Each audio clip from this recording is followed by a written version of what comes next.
Good evening, football fans, and welcome to another electric edition of NFL Prime. I'm your host, Jack Harlan, coming to you live from the desk where the highlights never sleep. Tonight, we've got a story that feels like it was ripped straight out of a time machine. Because folks, the New England Patriots are back on top of the AFC mountain, and they're making it look an awful lot like the good old days in Foxborough. Let's set the scene. Week 13, primetime lights blazing at Gillette Stadium, and the Patriots absolutely boat raced the New York Giants, 33-15. 10th straight win. 11th victory overall. First team in the league to hit that mark this season. And with Denver slipping past Washington earlier in the day, that Sunday night statement put New England right back in the driver's seat for the number 1 seed and that precious lone playoff bye. 11-2, baby. The path to Santa Clara now runs through Foxborough, and if you're an AFC contender looking at the bracket tonight, you're staring up at those 6 Lombardi trophies on the wall and thinking, here we go again. Now, let's dive into the updated AFC playoff picture after Week 13, because it's spicy. New England Patriots, 11-2 Denver Broncos, 10-2. Just a half game back Jacksonville Jaguars holding the South at 8-4 Baltimore Ravens clinging to the North at 6-6 then your wild cards. Chargers, Colts, and yes, those Buffalo Bills all sitting at 8-4. Houston's knocking on the door at 7-5, and then you've got Pittsburgh, and believe it or not, the defending champion Kansas City Chiefs scraping by at 6-6. The Chiefs are the number 10 seed right now. Let that one marinate. Here's the crazy part. Denver can leapfrog New England next week with a win over the Raiders. Why? Tiebreakers. The Broncos would improve to 7-2 against AFC opponents, while the Patriots, remember that Week 1 stunner in Foxborough when Vegas walked out with a win? Sit at 6-2. No head-to-head this year, so common games and conference record come into play. It's a razor-thin margin at the top, but right now, tonight, the Patriots are the kings of the conference. And let's talk about the AFC East, because the Patriots are about to plant that division crown back where it belongs. They've got a 2.5-game lead on Buffalo after the Bills barely escaped Pittsburgh. The magic number is down to 3. Any combination of 3 Patriots wins or Bills losses, and the AFC East trophy is coming home for the first time since 2019. Drake Maye, 3rd overall pick out of North Carolina, has this offense humming, Ramondre Stevenson bulldozing piles, Demario Douglas making DBs look silly, and a defense led by Christian Gonzalez and Keon White that's starting to feel a lot like the old boogeyman crews we used to fear. I talked to a Patriots legend earlier today, none other than longtime captain Matthew Slater, who's now on the coaching staff. I asked him what this run reminds him of. Here's what he told me. Man, Jack, it's got that 2014 vibe, young quarterback playing with house money, defense flying around, and everybody just buying into the next man up mentality 005.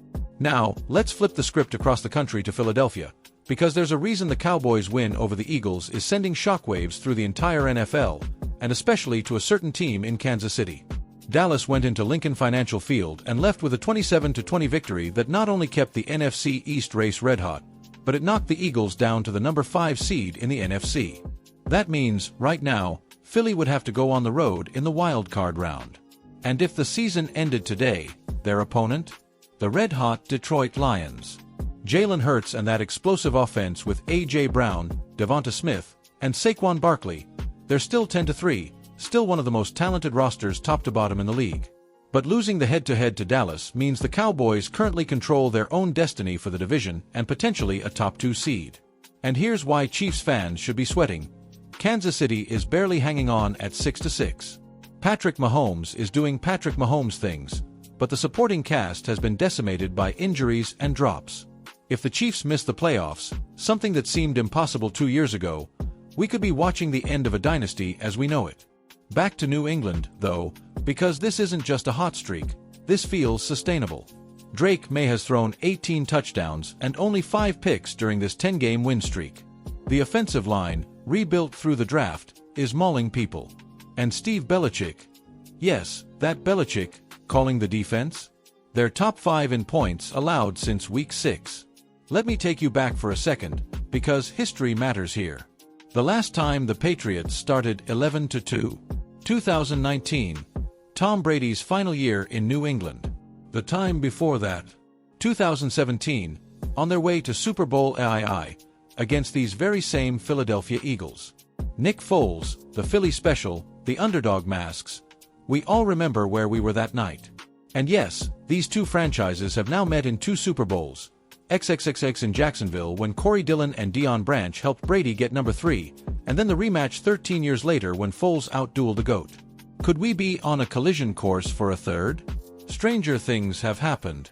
The Eagles still have games left against the Steelers, Commanders, Cowboys again, and Giants. Win out, and they're the number 1 seed in the NFC.